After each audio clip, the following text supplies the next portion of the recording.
What's up guys, welcome back to the channel. If you're new here, my name is Tyler, and behind me we have the Sandworm and the Sandstorm. And for those of you that have been questioning how I came up with the names, well, the Canyon, the paint is called Desert Sand Metallic, and then the Bronco, the paint is called Desert Sand. So all I did was add a word to it, so we've got the Desert Sandworm and the Desert Sandstorm, and that's pretty much it.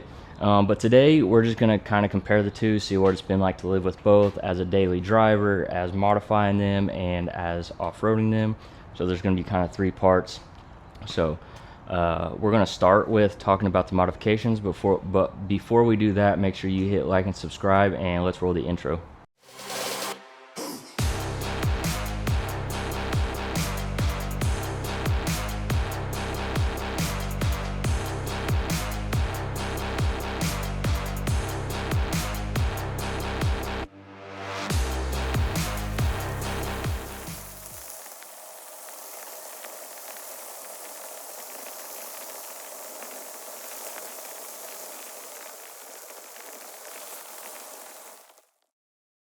Okay, so this is my 2025 Bronco Outer Banks, and this is my 2024 GMC Canyon Elevation. The Bronco came with 32-inch tires, just normal street tires, wasn't lifted, anything like that, doesn't have the off-road package. The Canyon was a little bit more off-roady when I first got it. It came on 33-inch tires, and it has the wider flared out body. The Bronco has more of a straight line body with the painted fenders. The more off-road versions of the Broncos come with the black plastic fenders. It just helps protect with trail damage, just like these plastic fenders. But let's talk about what it's been like to modify both of these. So they're both about 3-inch lift. The Canyon has a level on it with the Eibach Stage 2, I think, which is just the shocks and coilovers in the front, and then the shocks and shackles in the rear. That puts it at about a 3-inch lift. And then the Bronco does have a true 3-inch lift on Bilstein 5100s shocks all the way around. One thing I've noticed when it comes to suspension, truck versus an SUV setup for off-roading, with the leaf springs suspension you can kind of get a little bit more for your money because it's a little bit cheaper to upgrade. With the Bronco already kind of being set up with the full independent suspension front and rear, with the Bronco being kind of set up with the full independent suspension in front and rear, it costs a little bit more to upgrade that, especially if you get the Sasquatch package. There's a little bit more work that goes into it. Not a huge deal, not a huge price difference, but that's there for your information if you need it. When it comes to the truck versus the Bronco, the truck has kind of a smaller wheel well, and it's not as round as the Bronco. So putting 34s on this with the 3-inch lift, it's not a true 3-inch lift, it's just leveled. But putting 34s on here, they still rub. Full turn they rub, off-road they rub. Nothing crazy, nothing where I've had to get in there and trim anything out. They haven't broke anything, so it's not anything super crazy, but they do that. So on the Bronco, I was able to put 37s, and it does not rub at all. I can fully turn. I can turn whichever way I need to, off-road, flexing out, and it doesn't rub. So on the truck, we have BF Goodrich KO3s, and I said 34s, but they are actually 295 by 70 R18 tires, which puts them about at 34s. And then they're wrapped around an 18-inch by 8.5 with zero offset method race wheel. And then on the Bronco, we have the Nitto Ridge Grapplers, and these are 37s by 12.5, wrapped in the 18 by 9 zero offset method race wheels. And sorry if you caught me off guard, I was looking at whatever this residue is on this tire over here. I have no idea what that is, but anyways, the Bronco's set up to kind of take a little bit more of a bigger tire. Jeeps are the same way. You can pretty much put a 35-inch tire from factory on either of these, on the Bronco or a Jeep. One thing I've noticed about accessories is when it comes to the Canyon, because they are still a little bit newer, there's not as many options out there. And so customizing a Canyon, a lot of the stuff like the roof racks, you have to drill into the roof. There's no preset holes or anything. So my roof rack is drilled into the roof, silicone, it's permanent, it's not coming out. If it comes out, I feel bad for whoever purchases this truck in the future, but it'll stay for good.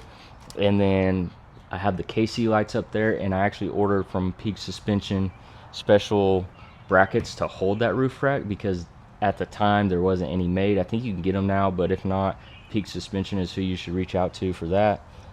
They can make those brackets. And then when it comes to the Bronco modifications, I mean, this thing's modular.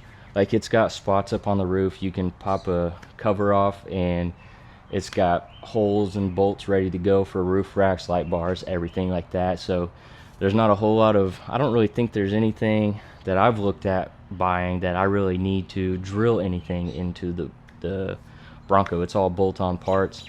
There's so many more accessories, so many more molly panel organizations, all types of stuff to really modify the Bronco out. So if you're looking for a vehicle that you really just want to modify like crazy with overlanding gear, off-road gear, the Bronco is the way to go.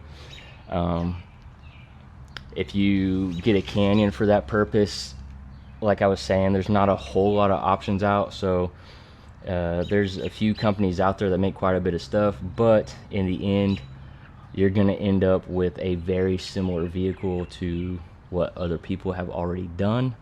So that's not bad. I mean, you know what works and what doesn't, because there's few options, whereas this, there's a whole lot of options, different routes to take.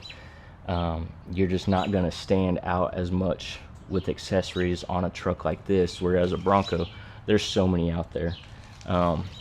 That's just one of the benefits of the Bronco over the Canyon.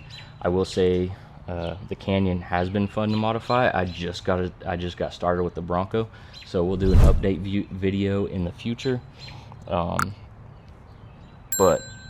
everything has been fun so far, and like I said, I've only done pretty much suspension, wheels, and tires on both of these, other than the few accessories you see on the roof rack. But the Bronco I plan to do a lot more with, just because it is more modular. So I've probably got, I don't know, a crazy list, a crazy total amount that I've got built up of things I just want to buy for the Bronco and install. So we actually do have a roof rack video coming up pretty soon, so keep your eyes peeled for that one. But let's go ahead and talk about the drivability, how these are to daily drive, and then we'll talk about the off-road capabilities after that. So okay, so I literally just spent the last 10-15 minutes driving each of these vehicles, talking about how they both do daily driving, and my mic wasn't on. So I guess these mics automatically shut off if you're on standby for a moment, and I didn't catch that. So instead of doing that all over again, I'm just going to talk about it. Way easier. But as we talked about in the modification portion of this video, the Bronco has 37s on a 3-inch lift. We have a leveling kit on 34s with the Canyon. On the Bronco, we have Nitto Ridge grapplers. On the Canyon, we have BF Goodrich KO3s. So we've got a bigger tread pattern. We've got a closer tread pattern on the Canyon. So that definitely adds to the drivability of these. I can't think of the word or what I was trying to say. But when I'm daily driving the Bronco, when I first got the Bronco, even after the lift and tires, I drove it for 2 weeks to and from work. My brother borrowed the truck to pull his lawn care trailer. So I have been driving the Bronco daily for a while now, and it's been great. I've loved driving it. It's comfortable. It's got the 2.3 liter engine in it, 300 horsepower, and I don't remember what the torque specs are, but 300 horsepower. The Canyon has the 2.4 liter 4-cylinder with 385 horsepower, 430 foot-pounds of torque, and I think the Bronco is about the same, like 415 foot-pounds of torque possibly. I'm not sure. I know there is a Ford performance tune where you can boost those numbers up a little bit, but this also comes with a 2.7 EcoBoost V6 if you option for that, and that comes standard with the 330 horsepower and more torque. And then if you get the Raptor, you bump those numbers up even more. But I settled for the 2.3 liter due to my budget. This is the Outer Banks. We'll go ahead and talk about how the Canyon drives first. So with the 2.4 liter and 34-inch tires, the roof rack, KC lights, I get about between 14 and 15 miles per gallon during a good week. If I'm loaded down, going camping far away, like over in Arkansas or something, I get about 12 miles per gallon, and that's with gear all loaded in there. So that's something to consider when you're getting a truck with one of these smaller engines and you put gear and stuff on it, is the gas mileage is affected quite a bit, rather than if you were to get an F-150 with a 5.0 or something along those lines. Gas mileage isn't going to be affected as much. But with that being said, this is the elevation trim. So it came with cloth seats. It didn't have any of the heated functions. The options that this came with was the trailer tow option, which gives you your trailer brakes and the hitch receiver. And then it's also got all the blind spots, so like the safety package on it. So it's got the blind spots and the reverse camera, and that's about it. It doesn't have adaptive cruise or anything. So this is about, you can't really get much more base than the elevation trim unless you go without the trailer tow package and the safety package in the GMC version of this truck. The Colorado version, I mean, they have versions of that truck that come without cruise control. So you can definitely go more base than that, but I wanted my channel to kind of show what it's like to build out base model trucks and show that you can still off-road these things. So anyways, back to drivability. Canyon drives great, drives super smooth. Cab noise is minimal. Even with the light bar up there, it's not noticeable, especially if you listen to louder music like I do. It's nice and smooth. Now when it comes to the Bronco has a little bit of vibration to it just due to the bigger tires and the bigger tread. It does have a little bit more cab noise because you do have the modular roof where you can take off different sections. So there's 3 sections of the roof, so a little bit of the air comes in those cracks of the roof. When it comes to comfortability of driving though, the Bronco drives just as good as the Canyon does, just with that little bit of vibration from the bigger tires.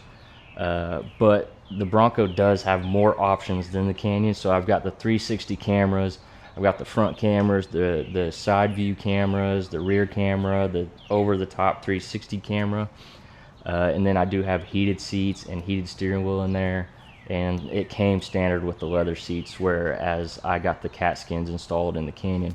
So it's a little bit higher of a trim level compared to the Canyon, so it makes it a little bit more comfortable to drive, especially in, you know, I haven't had it in the winter yet, but I'm sure in the winter I'll be driving it more just due to the heated steering wheel and heated seats. We'll see how that goes. But I love them both. I can't complain. And this video is not to persuade you one or the other. It's just kind of, I have the opportunity to kind of give you a useful opinion from somebody who has driven both and owns both, SUV versus truck, Canyon versus Bronco, and things like that. So I'm not trying to persuade you one way or the other, just trying to help you kind of figure out some information and decide which route you want to go. But I know a lot of you are here for the most important chapter of this video, and that is the off-road aspect. So let's go ahead and talk about the off-road capabilities of both of these and what I've come to learn.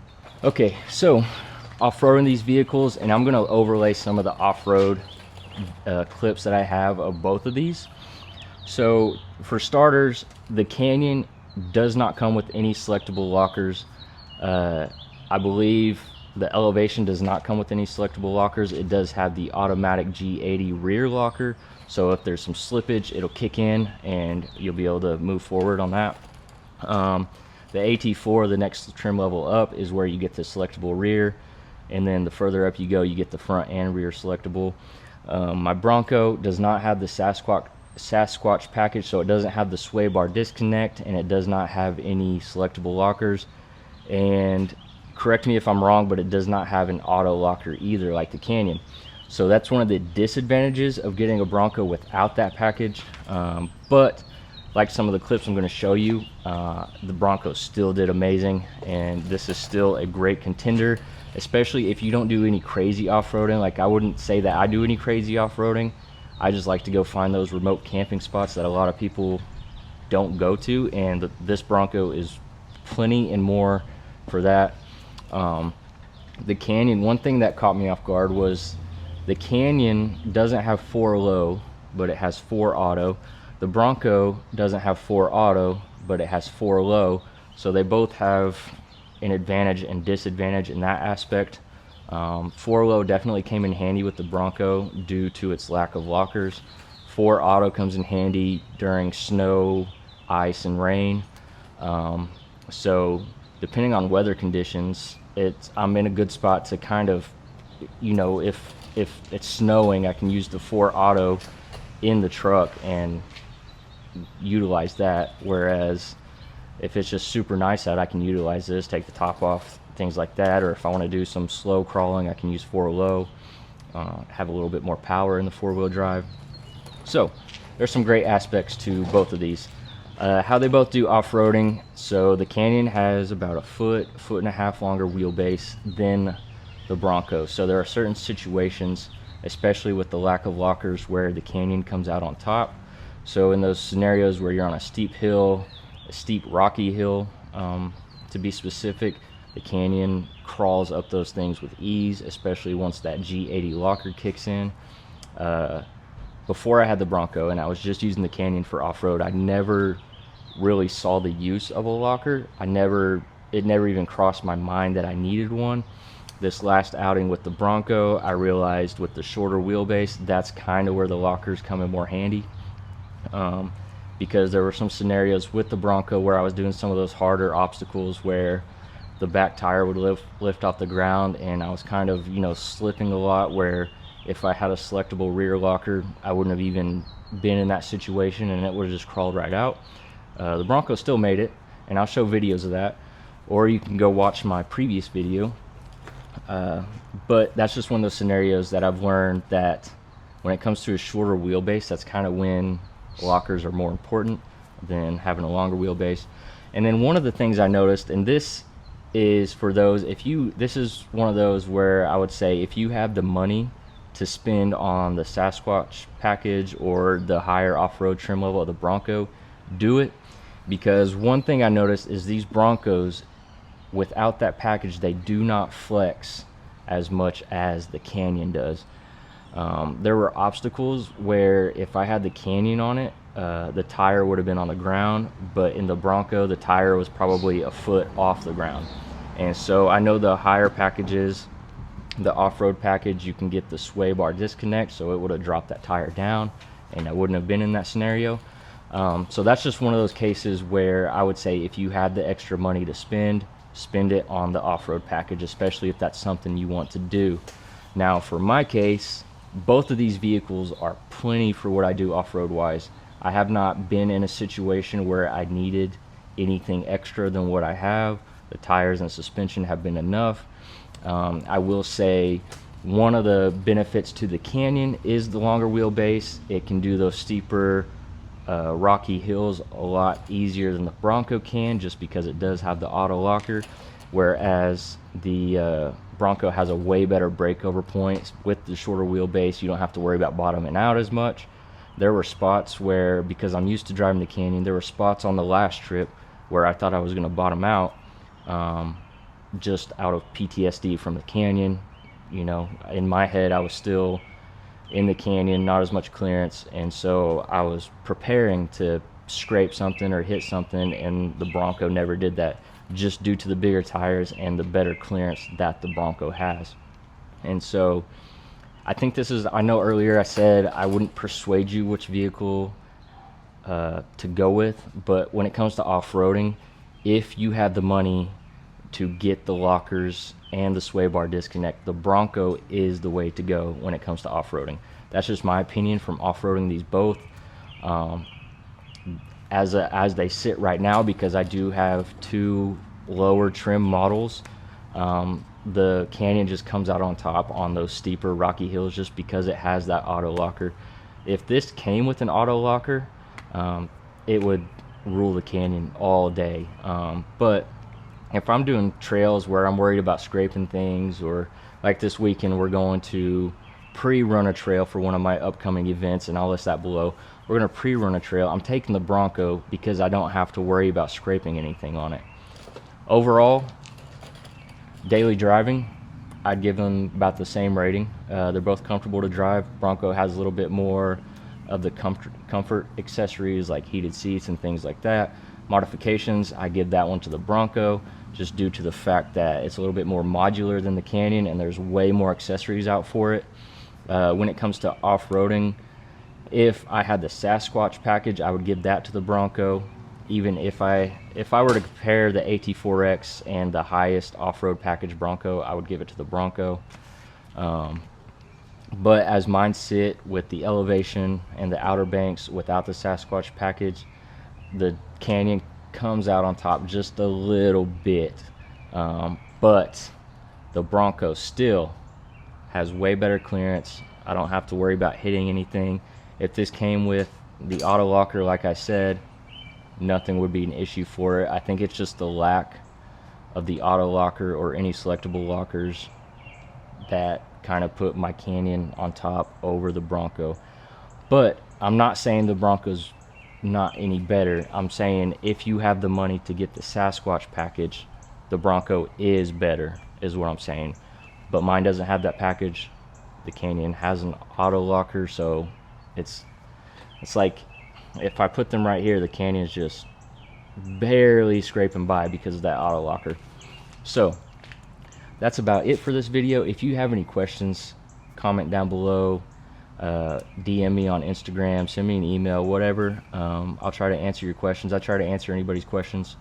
But anyways, I hope this video was informative, and I'll see you guys in the next one.